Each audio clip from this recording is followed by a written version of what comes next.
오늘 말씀 중에 어떤 사람이 있습니다. 이 사람은 성경에선 귀신 들렸던 사람이라고 하니 오늘 이 시간만큼은 이 어떤 사람을 귀신 들렸던 사람이라고 표현해 보겠습니다. 그는 데가볼리 지역에서 귀신 들렸다는 이유 하나만으로 무덤가에 버려졌습니다.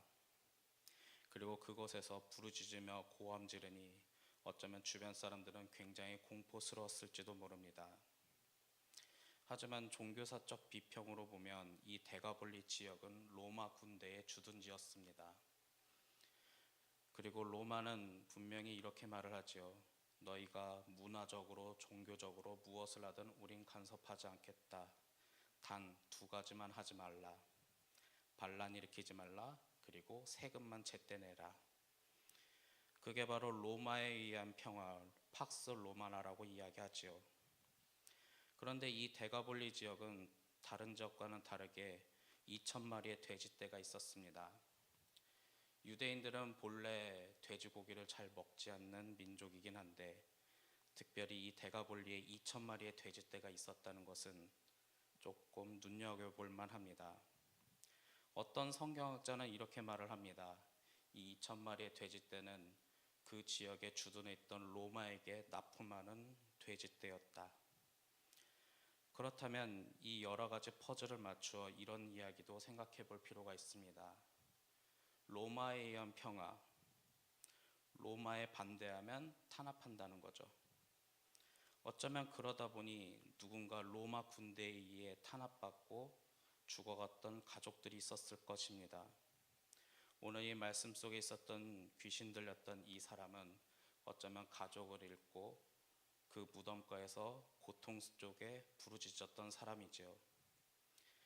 중요한 것은 그 고통 속에 부르짖었던 사람들은 그 주변 지역 사람들은 그 주변 마을 사람들은 그를 방치해뒀다는 사실입니다. 왜냐하면 2,000마리의 돼지떼를 로마 군대에게 납품하고 그리고 그 지역 경제를 살려야 하기 때문이죠. 조금 이해는 가기도 합니다. 잘못한 건 로마 군대니까요. 하지만 이 사람은 고통 중에 방치되어 있었습니다. 왜냐? 이 사람을 도와주면 로마 군대의 자신도 불이익을 받지 않을까. 이런 해석이 나오다 보니 요즘 21세기를 한번 돌아보기도 합니다. 분명히 우리 사회에는 고통받는 사람들이 있고 그 고통받는 사람들에게 따뜻한 손길이 필요한데 어쩌면 그 따뜻한 손길을 해줬다는 이유만으로 어떤 권력이나 어떤 큰 무언가에 의해 나의 뜻에 반대되네, 너 불이익을 줄 거야. 어쩌면 이런 고통 속에 우리는 주님의 사랑을 베푸는 것조차 많이 힘들어하는 시대가 아닐까. 그러다 보니 주님의 사랑을 베푸는 것 자체가 어쩌면 많은 큰 결단도 필요하지 않을까 하는 그런 시대가 아닐까 이런 생각도 해봅니다. 그러면서 오늘의 이야기는 시작합니다. 예수님께서는 이 지역을 들렸습니다. 분명히 이 데가볼리 지역에도 하나님의 말씀을 증거해야 하는 상황이 있으니까요. 그래서 이 데가볼리 지역에 딱 나타나셨는데 저 무덤가에서 웬 소리 지르는 사람이 들렸던 것 같습니다. 어쩌면 예수님도 이 데가볼리 지역에 와서 사전조사를 했을지도 모르겠습니다. 여기에 이런 사람이 있는데 이 사람을 도와주면 로마 군대에게 당신도 찍히게 될 거예요. 그러니 거기는 조금 피해서 가면 어떨까요? 라는 사전조사도 했다고 저는 생각해 봅니다. 그런데 예수님은 그것에 대해서 생각하지 않았고 오히려 그 귀신 들렸던 사람을 만나러 갔습니다. 마가복음 5장 7절에 그 귀신 들렸던 사람이 이렇게 말을 합니다. 큰 소리로 부르짖어 이르되 지극히 높으신 하나님의 아들 예수여, 나와 당신이 무슨 상관이 있나이까?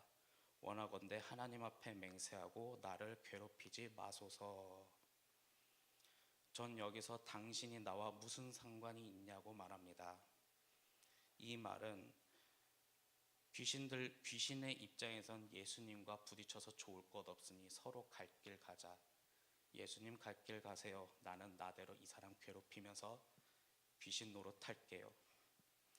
하지만 저는 또 다른 관점으로 이 고통받는 사람 입장에서 생각해 본다면, 다른 사람도 나를 포기하고 나를 방치하며 놔두는데 당신이 뭘 하겠습니까? 그냥 나 이 고통 속에 놔두고 예수님 갈 길 가세요. 어쩌면 우리는 고통이 나의 마음의 슬픔을 더 마취시켜서 고통을 더 당하는 것을 고통을 더 당하는 게 낫다고 생각하는지도 모릅니다. 하지만 예수님의 선택은 어땠을까요? 그를 불쌍히 여기셔 그를 고통 중에 치유했습니다. 귀신을 그곳에서 떠나가게 했습니다. 그리고 그의 마음속에 하나님의 사랑을 전해줬죠. 주변 지역 사람들도 그를 버렸는데 그 한 사람을 불쌍히 여겨 예수님은 그를 치유해줬고 함께 해줬습니다. 문제는 그 다음에 나타났습니다. 그 군대 귀신이라는 존재가 2,000마리 돼지떼에 들어가서 그 돼지떼가 몰사당하는 사건이 일어났죠. 2,000마리의 돼지떼. 어쩌면 우리도 뉴스에서 보면 농촌 지역에서 가축 2,000마리가 사망했다, 죽었다, 무슨 병이 생겨서 죽었다 하면 그 지역 경제는 폭삭 주저앉습니다. 그러다 보니 그 2,000마리의 돼지떼가 갑자기 몰사당하는 사건이 바로 이어지면서 그 주변 사람들은 예수님을 향해서 이렇게 말을 하지요. 이곳을 떠나세요. 아니, 이곳에서 당신 보고 싶지 않습니다. 어쩌면 예수님은 선택의 순간에 있었을지도 모릅니다. 내가 이 고통받는 한 사람을 외면하고 이 지역에 더 머물면 더 많은 사람을 구원할 수 있지 않을까. 하지만 한 사람을 살리기 위해 그 한 사람에게 주님의 사랑을 베풀었더니 오히려 예수님은 그 지역에서 쫓겨나게 되었다라는 사실이죠. 그런 거 보면 아직은 세상은 예수님의 사랑보다 한 사람의 고통을 해결되는 그 귀한 것보다 어쩌면 먹고 사는 문제에 더욱더 빠져 있지 않을까. 여러분들은 어떻게 생각하십니까? 제가 이렇게 얘기했지만 21세기를 살아가는 우리에게도 똑같은 일이 있지 않을까요? 먹고 사는 것이 바쁘기 때문에 한 번은 예배를 건너뛰는 일도 우리에겐 있습니다. 물론 한 번 정도 가지고 하나님은 쪼잔하지 않으시니 그거 가지고 여러분들을 버리거나 질책하진 않겠지만, 문제는 그것들이 하나둘 쌓이다 보면 우리는 점점 하나님과의 관계성이 그리고 거리감이 생기지 않을까요? 그런데 예수님은 그 가운데 그러한 생각을 초월하여 한 사람을 불쌍히 여겼고 그리고 그 사람은 구원받았습니다. 하지만 여기서 또 다른 관점으로 생각하면 이 귀신 들렸던 사람은 분명히 구원받았습니다만 그것 때문에 다시 마을로 돌아가면 마을 사람들은 어떻게 그를 바라볼까요? 네가 예수님을 만났기 때문에 우리 돼지떼가 사라졌고 우리 지역 경제는 망했어. 그래서인지 이 귀신 들렸던 사람은 그 모든 관계성을 버리고 예수님만을 붙들기 위해 나도 당신을 따르겠습니다라고 이렇게 이야기할지도 모릅니다. 하지만 예수님의 대답은 넌 오히려 이곳에 남아 하나님께서 너에게 하신 역사를 네가 네 가족들에게 알려줘라. 저는 어떤 한편으로 좀 너무 잔인한 말씀이 아니었을까라는 생각도 해봅니다. 아니 어떻게 나 때문에 이 지역 경제가 망했어요. 물론 나 때문은 아니죠. 귀신 때문이죠. 하지만 세상 사람들은 분명히 나를 질타하고 나를 더 외면할 텐데 이곳에서 어떻게 내가 다시 주님의 말씀을, 주님께서 나를 구원하신 이 이야기를 전해줄 수 있겠습니까? 라는 생각도 듭니다. 왜냐하면 이 지역 사람들, 대가볼리 지역은 로마에게 군대 납품, 돼지떼를 납품하면서 먹고 사는 사람들이었으니까요. 하지만 이 귀신 들렸던 사람은 주님께서 이 지역에 남아 복음을 증거하라라는 그 얘기를 듣고 순종했습니다. 그렇다면 분명히 우리는 이런 생각도 해봅니다. 이 사람 많이 외롭겠구나. 혼자서 자신에게 임했던 그 구원의 역사를 증거해 주는 게 굉장히 힘들겠구나. 어쩌면 그 사람은 다시 귀신 들렸던 그때가 더 그리웠을지도 모릅니다. 이유였던 출애굽기 때 히브리 민족이 이집트를 탈출하고 하나님의 말씀 따라 모세를 통해 약속의 땅으로 가는 중에 그들은 배고프고 굶주리고 목마를 때 항상 하던 것은 이집트로 돌아가면 거기서는 술과 고기를 먹지 않겠냐 하면서 돌아가려고 했던 사람들도 있었으니까요.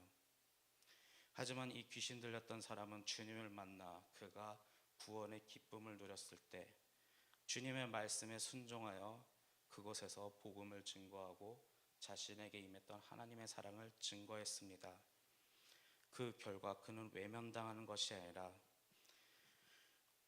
마가복음 5장 20절 그가 가서 예수께서 자기에게 어떻게 큰 일을 행하셨는지를 데가볼리에 전파하니 모든 사람이 놀랍게 여기더라.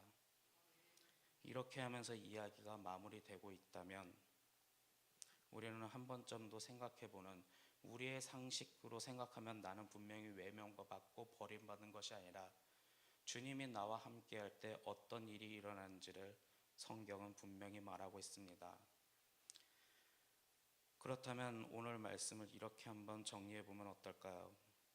21세기에 살아가는 우리도 열심히 살아왔지만 고통받고 외면당하고 그리고 세상에서 방치받는 사람들이지 않을까요?